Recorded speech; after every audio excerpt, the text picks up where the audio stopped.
Assalamualaikum warahmatullahi wabarakatuh.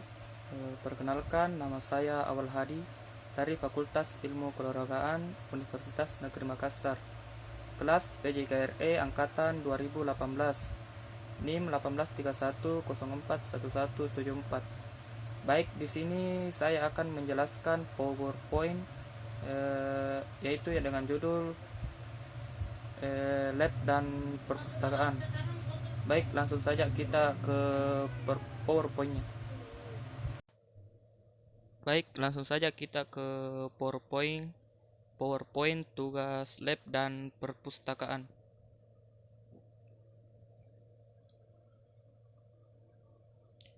Yang pertama, pengertian laboratorium. Laboratorium ialah suatu tempat di mana dilakukan kegiatan kerja atau untuk menghasilkan sesuatu. Tempat ini dapat merupakan suatu ruangan tertutup, kamar, atau ruangan terbuka, misalnya kebun dan lain-lain. Berdasarkan definisi tersebut, laboratorium adalah suatu tempat yang digunakan untuk melakukan percobaan maupun pelatihan yang berhubungan dengan ilmu fisika, biologi, dan kimia ataupun bidang ilmu lain, yang merupakan suatu ruangan tertutup, kamar, atau ruangan terbuka seperti kebun dan lain-lain. Menurut Sukarso tahun 2005, secara garis besar, laboratorium dalam proses pendidikan adalah sebagai berikut. Yang pertama, sebagai tempat untuk berlatih mengembangkan keterampilan intelektual melalui kegiatan pengamatan dan pencatatan dan pengkaji gejala-gejala alam. Kemudian yang kedua, mengembangkan keterampilan motorik siswa. Siswa akan bertambah keterampilannya dalam mempergunakan alat-alat media yang tersedia untuk mencari dan menemukan kebenaran.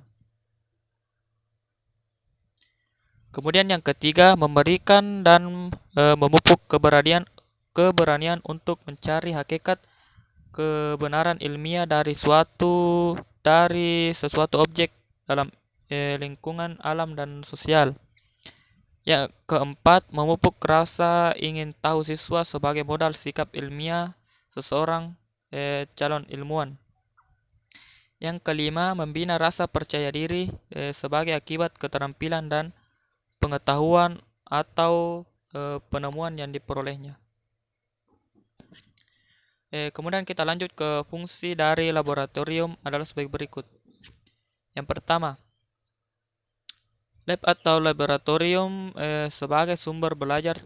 Tujuan pembelajaran fisika dengan banyak variasi yang dapat digali, diungkapkan, dan dikembangkan dari laboratorium. Laboratorium sebagai sumber untuk memecahkan masalah atau melakukan percobaan. Berbagai masalah yang berkaitan dengan tujuan pembelajaran terdiri dari 3 ranah, yakni ranah pengetahuan, ranah sikap, dan ranah keterampilan atau afektif. Yang kedua, laboratorium sebagai metode pembelajaran. Di dalam laboratorium terdapat 2 metode dalam pembelajaran, yakni metode percobaan dan metode pengamatan. Kemudian yang ketiga, laboratorium sebagai prasarana pendidikan. Laboratorium sebagai prasarana pendidikan atau wadah proses pembelajaran.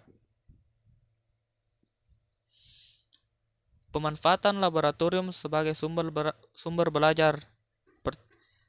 Pertama, manfaat laboratorium yaitu sebagai sumber belajar mengajar yang digunakan sebagai metode pengamatan dan metode percobaan serta sebagai prasarana pendidikan atau sebagai wadah dalam proses belajar mengajar. Kemudian lanjut ke manfaat laboratorium dalam proses pendidikan adalah sebagai berikut. Yang pertama, sebagai tempat untuk berlatih mengembangkan keterampilan intelektual melalui kegiatan pengamatan, pencatatan, dan mengkaji gejala-gejala lain. Yang kedua, mengembangkan keterampilan motorik siswa. Siswa akan bertambah keterampilannya dalam mempergunakan alat-alat media yang tersedia untuk mencari dan menemukan kebenaran.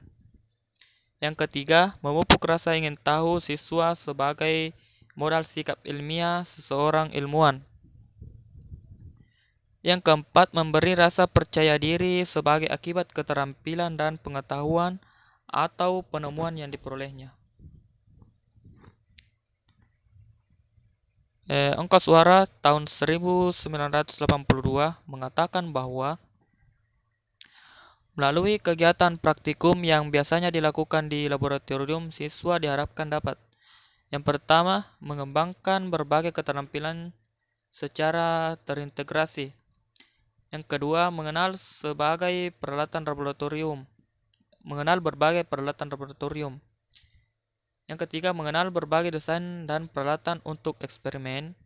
Yang keempat, mengembangkan keterampilan mengumpulkan dan menginterpretasikan data. Kemudian yang mengembangkan sikap untuk melakukan sesuatu secara tepat dan akurat. Yang mengembangkan keterampilan dan mengobservasi. Kemudian mengembangkan kemampuan dalam mengkomunikasikan hasil eksperimen. Kemudian lanjut mengembangkan kecakapan dalam menulis laporan. Mengembangkan kemampuan untuk belajar dan melakukan percobaan sendiri.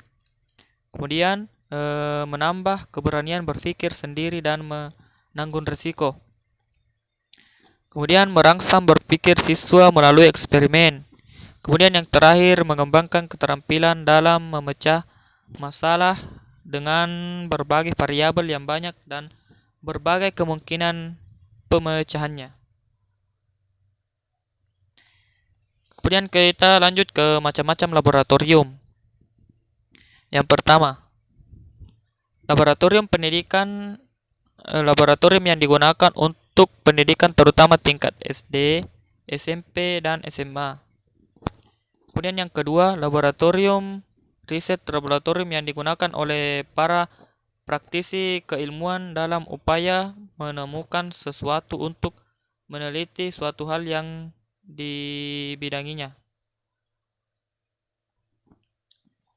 Dalam proses belajar mengajar, kegiatan laboratorium atau praktikum turut berperan dalam mencapai tiga tujuan pelajaran, antara lain: yang pertama, keterampilan kognitif, misalnya melatih agar teori dapat dimengerti. Yang kedua, agar teori dapat diterapkan pada keadaan problem nyata. Kemudian yang kedua yaitu keterampilan afektif, misalnya belajar bekerja sama, belajar menghargai bidangnya, dan belajar merencanakan kegiatan secara mandiri. Kemudian yang ketiga, keterampilan psikomotorik, misalnya belajar memasang peralatan sehingga betul-betul berjalan, belajar memakai peralatan dan instrumen tertentu. Penerapan kegiatan laboratorium dalam pembelajaran memiliki kebaikan dan kelemahan. Kebaikan dari pelaksanaan praktikum antara lain: yang pertama, melibatkan siswa secara langsung dalam mengamati suatu proses. Yang kedua, siswa dapat meyakini akan hasilnya karena langsung mendengar, melihat, meraba, dan mencium yang sedang dipelajari. Kemudian yang ketiga, siswa akan mempunyai kemampuan dalam keterampilan mengelola alat, mengadakan percobaan, membuat kesimpulan, menulis laporan, dan mampu berpikir analisis. Siswa lebih cenderung tertarik pada objek yang nyata di alam sekitarnya, memupuk dan mengembangkan sikap berpikir ilmiah, sikap inovatif, dan saling bekerja sama. Kemudian yang terakhir, membangkitkan minat ingin tahu, memperkaya pengalaman, keterampilan kerja, dan pengalaman berpikir ilmiah. Sedangkan kelemahan atau kekurangan dari praktikum antara lain: guru harus benar-benar mampu menguasai materi dan keterampilan. Yang kedua, tidak semua mata pelajaran dapat dipraktikkan dan tidak semua dikerjakan dengan metode praktik. Kemudian alat-alat dan bahan yang mahal harganya dapat menghambat untuk melakukan praktik. Kemudian banyak waktu yang dipergunakan untuk praktik sehingga kemungkinan dapat dilaksanakan di luar jam pelajaran. Kelengkapan sarana dan prasarana setiap jenis laboratorium memiliki ruangan sebagai berikut. A. Ruang pengelola laboratorium. B. Ruang praktik dan peserta didik. Yang ketiga, ruang kerja dan persiapan dosen. Kemudian yang bagian D, ruang atau tempat penyimpanan alat. Kemudian kita ke materi pengertian perpustakaan. Pengertian perpustakaan adalah suatu institusi unit kerja yang menyimpan koleksi bahan pustaka secara sistematis dan mengelolanya dengan cara khusus sebagai sumber informasi dan dapat digunakan oleh pemakainya. Dari istilah pustaka berkembang istilah perpustakaan, kepustakaan, ilmu perpustakaan, dan kepustakawanan yang akan dijelaskan sebagai berikut.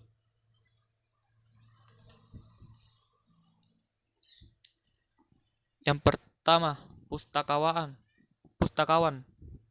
adalah orang yang bekerja pada lembaga-lembaga perpustakaan yang sejenis dan memiliki pendidikan perpustakaan secara formal.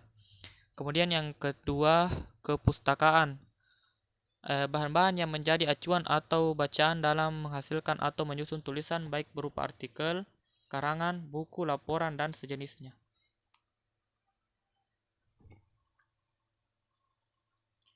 Kemudian yang ketiga, ilmu perpustakaan. Adalah bidang ilmu yang mempelajari dan mengkaji hal-hal yang berkaitan dengan perpustakaan baik dari segi organisasi, koleksi, penyebaran dan pelestarian ilmu, pengetahuan, teknologi dan budaya, serta jasa-jasa lainnya kepada masyarakat. Hal lain yang berkenaan dengan jasa perpustakaan dan peranan secara lebih luas. Yang keempat, kepustakawanan adalah hal-hal yang berkaitan dengan upaya penerapan ilmu perpustakaan dan profesi kepustakawanan. Maksud dan tujuan dari pendirian perpustakaan yaitu menyediakan sarana atau tempat untuk menghimpun berbagai sumber informasi untuk dikoleksi secara terus-menerus, diolah dan diproses sebagai sarana atau wahana untuk melestarikan hasil budaya manusia atau ilmu pengetahuan teknologi dan budaya melalui aktivitas pemeliharaan dan pengawetan koleksi. Sebagai agen perubahan atau agen of change dan agen kebudayaan serta pusat informasi dan sumber belajar mengenai masa lalu, sekarang, dan masa yang akan datang. Tujuan pendirian perpustakaan adalah untuk menciptakan masyarakat terpelajar dan terdidik, terbiasa membaca, berbudaya tinggi, serta mendorong terciptanya pendidikan sepanjang hayat. Peranan, tugas, dan fungsi perpustakaan. Yang pertama, menjadi media antara pemakai dengan koleksi sebagai sumber informasi pengetahuan. Yang kedua, menjadi lembaga pengembangan minat dan budaya membaca, serta pembangkit kesadaran pentingnya belajar sepanjang hayat. Yang ketiga, mengembangkan komunikasi antar pemakai dan atau penyelenggara sehingga tercipta kolaborasi, sharing pengetahuan maupun komunikasi ilmiah lainnya. Yang keempat, motivator, mediator dan fasilitator sebagai pemakai dalam usaha mencari, memanfaatkan, dan mengembangkan ilmu pengetahuan dan pengalaman. Yang kelima, berperan sebagai agen perubahan, pembangunan, dan kebudayaan manusia. Tugas perpustakaan. Setiap perpustakaan memiliki kewajiban yang sudah ditentukan dan dirancangkan untuk dilaksanakan. Tugas setiap jenis perpustakaan berbeda-beda sesuai dengan kewajiban yang ditetapkan. Fungsi perpustakaan. Pada umumnya perpustakaan memiliki fungsi yaitu fungsi penyimpanan, bertugas menyimpan koleksi informasi karena tidak mungkin semua koleksi dapat dijangkau oleh perpustakaan. Fungsi informasi. Perpustakaan berfungsi menyediakan berbagai informasi untuk masyarakat. Fungsi pendidikan. Perpustakaan menjadi tempat dan menyediakan sarana untuk belajar baik di lingkungan formal maupun non-formal. Fungsi rekreasi. Masyarakat dapat menikmati rekreasi kultural dengan membaca dan mengakses berbagai sumber informasi hiburan seperti novel, cerita rakyat, puisi, dan sebagainya. Fungsi kultural. Perpustakaan berfungsi untuk mendidik dan mengembangkan apresiasi budaya masyarakat melalui berbagai aktivitas seperti pameran, pertunjukan, bedah buku, mendongeng, seminar, dan sebagainya. Perpustakaan dipandang sebagai ilmu dari 3 aspek, yaitu ontologis. Ilmu perpustakaan dapat dikaji dari definisi dan objek yang menjadi kajiannya. Epistemologis, bahwa ilmu perpustakaan memiliki kerangka pemikiran logis dan konsisten dengan argumen yang tersusun sebelumnya, menjabarkan hipotesis sebagai dedukasi kerangka pemikirannya dan melakukan falsifikasi dan verifikasi atas hipotesis dan mengujinya sebagai faktual. Yang ketiga, aksiologis, bahwa terbukti ilmu perpustakaan telah membawa kemaslahatan bagi umat manusia. Dengan demikian, ilmu perpustakaan dapat terdiri sebagai disiplin ilmu tersendiri. Saat ini berkembangnya terpengaruhi oleh banyak bidang ilmu, namun syarat-syarat di atas bisa terpenuhi. Baik, itulah tadi PowerPoint yang lab dan perpustakaan yang bisa saya jelaskan.